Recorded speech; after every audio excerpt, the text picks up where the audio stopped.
It's a small town romance. She is a city girl that moves to this small town in Vermont to run her late mom's bed and breakfast. There, she meets the single dad next door. He's also a baker, and they form this friendship together that turns into a relationship. And it's very fall. It's set in all of the best months of the year, so September through December. And it is set in the 90s. It's 1997, so if you're a 90s person, I've got you covered. For the 90s specifically, it went hand in hand with the time that it was set, so the fall months. I feel like I always associate fall with the 90s. I think it's the music. I don't know what it is. I've tried to think about it a lot over the last year, why did I do that?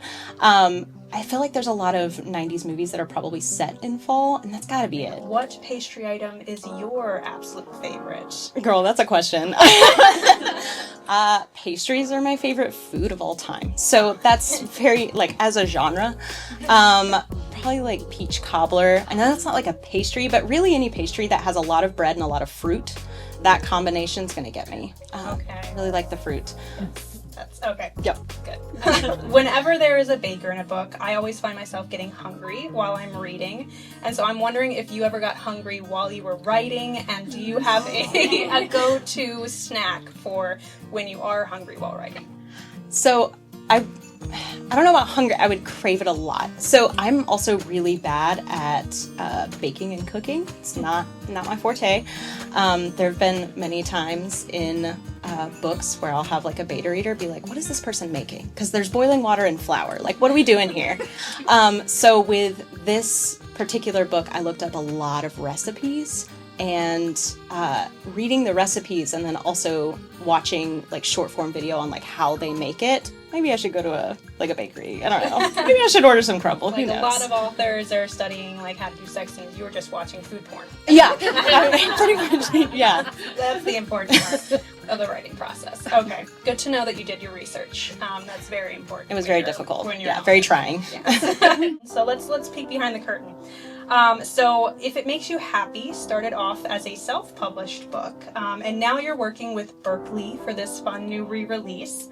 What about receiving a new traditional publishing opportunity are you most excited for?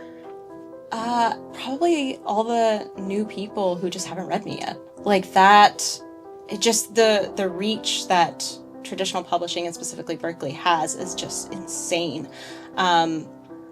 Because you're right, I indie released this last year, and I felt like it did really well. I was very excited about it, and then once they started posting stuff with the new cover and all of that, which the new cover is absolutely stunning, they started posting stuff. I feel on Instagram, I don't know if you guys know, but on Instagram, there's a whole section of message requests, which is people who have never contacted you before, basically replying to your stories or tagging you and stuff. And those skyrocketed once Berkley started posting, which was really exciting because it's oh, these are brand new readers to me.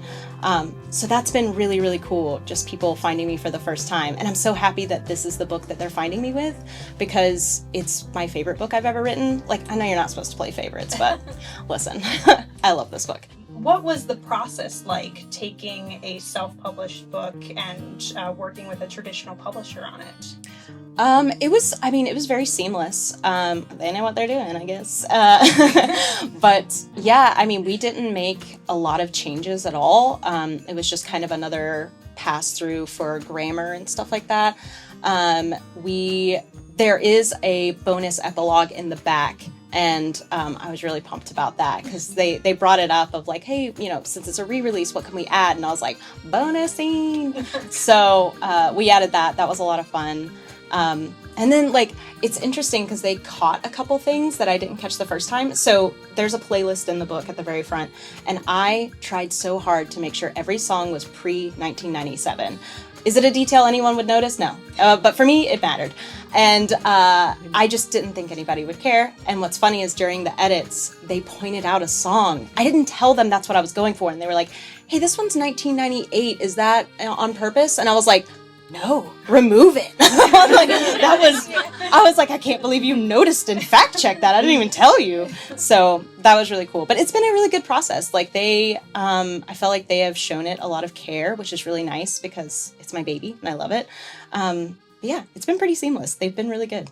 If It Makes You Happy, it has not only a great central couple, but also a whole cast of amazing side characters. My favorite is Rocket the dog.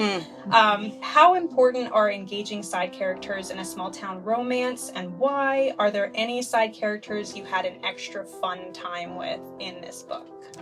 Yeah, so, I mean, they're so important in small town. And I also think that they're really important in something like a slow burn or friends to lovers, because so much of that tension needs to build and you're like, okay, well, what are they going to do together, right?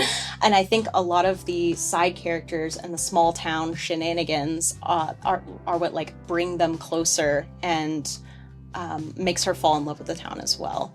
My favorite character to write was definitely Rocket, which is so funny because when I started writing it, I remember telling my best friend at the time, I was like, I'm pretty sure I'm writing a talking dog. I don't know if that's going to go over well, but I just like, trust me on this one. So I'm glad it went over well. But I was very self-conscious about a talking dog for at least the first 2 drafts. I mean, I feel like most pet owners have full-on conversations with their animals. So like having a dog communicate with very specific eye was not out of the realm of possibility, at least for me.